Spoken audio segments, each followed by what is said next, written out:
Iya,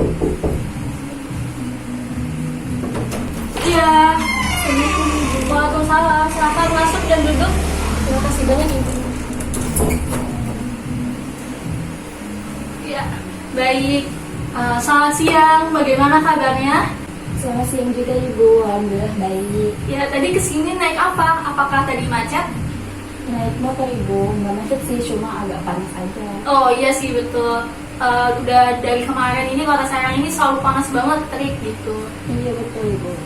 Oke, baik. Apakah sudah nyaman duduknya? Sudah Ibu, sudah nyaman.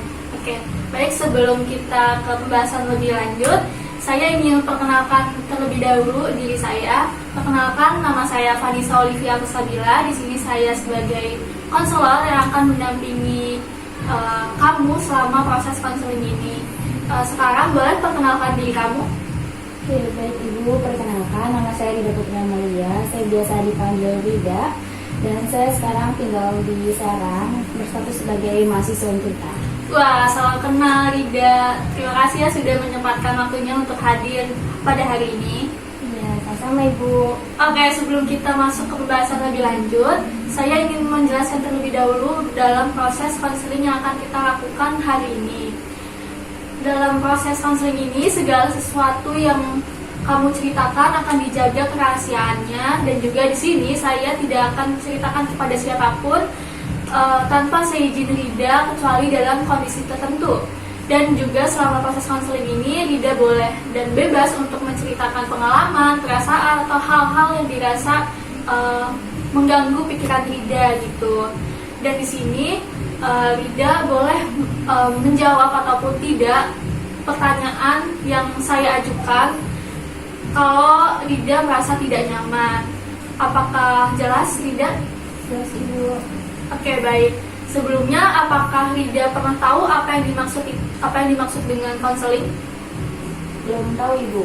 Oke, baik. Saya jelaskan terlebih dahulu ya apa itu konseling. Nah, jadi di sini konseling adalah segala upaya bantuan kepada seseorang untuk mengenali dan juga menggali permasalahan yang sedang dihadapi dan juga memberikan solusi gitu terhadap permasalahan tersebut.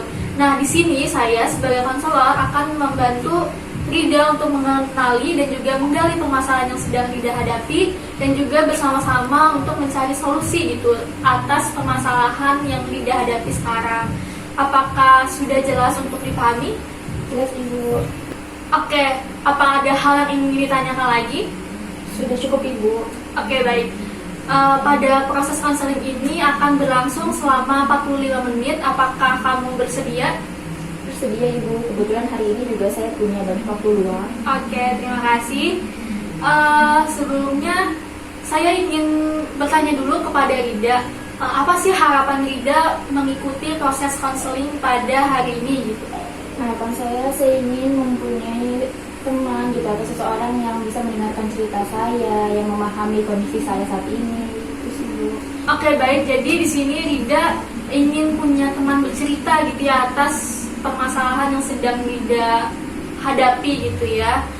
Oke, sebelumnya apakah sekarang Rida sudah siap untuk mengikuti proses konseling hari ini? Siap Ibu. Oke, sebelum kita membahas ke permasalahan lebih lanjut, saya ingin mengenal terlebih dahulu nih tentang Rida. Boleh ceritakan sedikit tentang identitas Rida?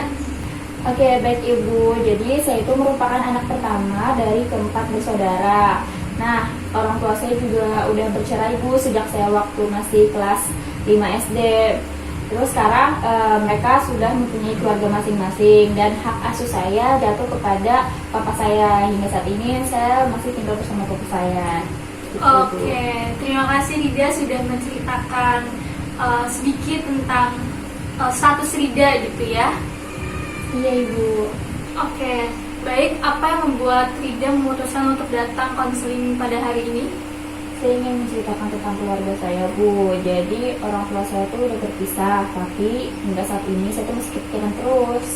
Oh, boleh diceritakan lebih detail apa sih yang membuat hal itu tuh masih mengganggu pikiran Rida gitu sampai sekarang? Boleh Ibu. Jadi waktu saya umur 10 tahun pada saat saya pulang sekolah, saya langsung diajak ke rumah tante saya untuk pulang ke rumahnya. Dan saya di situ bingung kenapa saya nggak boleh pulang ke rumah. Oke, jadi pada saat itu Rida merasa bingung ya karena Rida tidak mengerti apapun hal yang sedang terjadi pada saat itu ya. Iya, saya bingung banget Ibu. Nah, terus setelah beberapa jam kemudian, saya tuh melihat banyak saudara dan mama saya tuh sudah membawa koper. Apa yang Rida pikirkan pada saat melihat mama pergi membawa koper?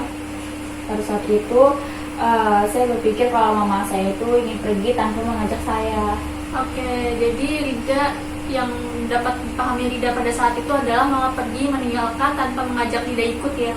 Iya Ibu, saya menangis sekali waktu itu. Apa yang paling Rida rasakan pada saat melihat mama pergi membawa koper? Saya merasa takut, sedih, dan bingung juga Ibu. Oh, jadi kamu merasa sedih, takut, bingung juga karena kamu kehilangan seseorang yang paling dekat dengan Rida ya? Iya Ibu, dan tidak ada yang menjelaskan juga kepada saya mengenai apa sih yang sebenarnya terjadi. Oke, pada saat itu Rida membutuhkan penjelasan ya, tetapi pada saat itu tidak ada yang memberikan penjelasan pada Rida ya. Ya Ibu, bapak saya itu hanya memberitahu kepada saya bahwa semua ini adalah takdir Allah. Oh, jadi sepertinya penjelasan itu masih belum cukup menjelaskan Rida tentang apa sih yang terjadi pada saat itu ya. Iya Ibu, karena mungkin waktu itu saya juga masih kecil gitu ya, jadi dirasa saya tuh belum paham tentang apa sih yang sebenarnya terjadi gitu. Kemudian kapan Rida mulai mengetahui bahwa yang sebenarnya terjadi ini adalah perceraian? Setahun setelah kejadian itu sih Bu.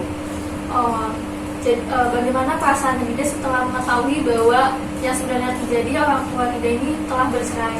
Saya merasa sedih, kecewa, dan merasa keluarga saya jadi tidak utuh lagi. Saya dapat memahami bahwa mengetahui kenyataan tersebut menjadi pengalaman yang sangat menyakitkan bagi Rida ya. Iya Ibu. Sekarang bagaimana hubungan Rida dengan papa saat atau setelah perceraian? Hubungan saya sama papa saat ini, saya tuh tinggal sama papa ya, cuma emang masih kurang dekat. Berarti emang sebelum ataupun setelah perceraian pun Rida itu lebih dekat dengan mama ya? Iya betul. Lalu bagaimana hubungan Rida saat ini dengan ayah dan ibu sambung? Saya tuh kalau di rumah tuh selalu merasa salah. Oh, selalu salah, kenapa? Iya, karena saya tuh pernah udah nyoba untuk berbicara terbuka, jujur pada mereka, tapi mungkin karena mereka pengalamannya lebih banyak gitu, jadi semua yang saya lakukan itu selalu salah di mata mereka gitu. Oh, jadi ketika Rida mencoba untuk menyampaikan pendapat atau perasaan yang Rida rasakan, tapi Rida itu merasa tidak didengar dan malah disalahkan ya? Iya betul itu. Apa dampaknya bagi diri Rida? Saya jadi susah untuk terbuka dan lebih memilih untuk diam. Karena pengalaman-pengalaman sebelumnya yang harusnya justru berbicara malah sekarang lebih sulit ya. Iya. Selain merasa disalahkan, apalagi yang membuat Rida merasa sedih? Saya jarang diapresiasi. Jarang diapresiasi oleh ayah dan ibu sambung ya? Iya betul. Oke, jadi sebenarnya saya ini mendengar bahwa Rida ini sebenarnya ingin didukung, dihargai, dan diakui gitu atas usaha yang telah Rida lakukan gitu ya. Ibu, saya ingin mereka tuh bangga sama saya. Baik, ketika kebutuhan itu tidak terpenuhi, apa yang biasanya Rida lakukan? Saya biasanya hanya bisa diam menangis Bu, apalagi setelah sholat gitu. Oh, jadi menangis setelah sholat ini menjadi cara Rida untuk meluapkan kesedihan yang sedang Rida rasakan ya? Iya Ibu. Oke, ketika kebutuhan itu tidak terpenuhi, apa yang biasanya Rida lakukan? Biasanya saya hanya bisa menangis setelah sholat Ibu. Oh, jadi menangis setelah sholat ini menjadi cara Rida gitu ya untuk menceritakan atau meluapkan kesedihan yang Rida rasakan. Iya benar Ibu. Oke, sebelumnya bagaimana perasaan Rida setelah menceritakan semuanya hari ini? Alhamdulillah sudah agak lega Bu. Ya, saya senang mendengarnya, yang artinya bahwa Rida hari ini tuh sudah memberikan ruang gitu bagi diri Rida untuk meluapkan perasaan yang selama ini terpendam gitu. Oh gitu ya Bu, terima kasih. Baik Rida, sebelum kita mengakhiri sesi konseling hari ini, saya ingin memaparkan sedikit rangkuman tentang pembicaraan kita hari ini. Ya, jadi saya lebih paham gitu dan mengetahui bahwa perceraian orang tua ini masih memberikan dampak yang cukup besar gitu bagi kehidupan Rida sampai saat ini. Rida jadi merasa kehilangan, bingung, dan juga merasa tidak dihargai dan tidak diapresiasi baik oleh papa maupun dengan ibu sambung Rida, sehingga Rida ini jadi lebih tidak bisa begitu mengekspresikan perasaan yang Rida pendam dan juga tidak terbuka gitu kepada keluarga Rida sendiri. Apakah rangkuman tersebut sudah sesuai gitu dengan yang Rida rasakan? Sudah sesuai Ibu. Oke, baik. Saya juga melihat gitu ya bahwa Rida ini pribadi yang cukup kuat gitu karena sudah bertahan dan mampu menjalani pengalaman-pengalaman tersebut hingga sampai pada saat ini gitu. Saya sangat mengapresiasi keberanian Rida yang telah berani untuk menceritakan semuanya tentang kondisi keluarga Rida kepada saya hari ini. Terima kasih Ibu. Ya, baik. Karena sesi konseling juga sudah 45 menit ya, berhubung juga sesi konseling kita belum mencapai pada solusi, jadi kita mengatur pada sesi konseling kedua atau mengatur sesi berikutnya gitu ya, yang akan lebih mendalam membahas perasaan-perasaan yang tidak pendam selama ini dan juga mengatur gitu bagaimana cara mengekspresikannya agar lebih sehat lagi. Apakah Rida bersedia agar mengikuti proses sesi konseling kedua pada sesi berikutnya? Bersedia Ibu. Baik, bagaimana kalau kita mengatur sesi konseling kedua pada hari Jumat 12 Juni pukul 1? Apakah Rida bersedia pada hari itu? Ya, bersedia Ibu, bisa. Baik, jadi kita sepakat ya akan melaksanakan sesi konseling kedua pada hari Jumat pukul 1 siang tanggal 12 Juni. Sebelumnya saya terima kasih banyak kepada Rida yang sudah mau menceritakan semuanya kepada saya, yang sudah percaya kepada saya sehingga Rida mampu menceritakan semuanya.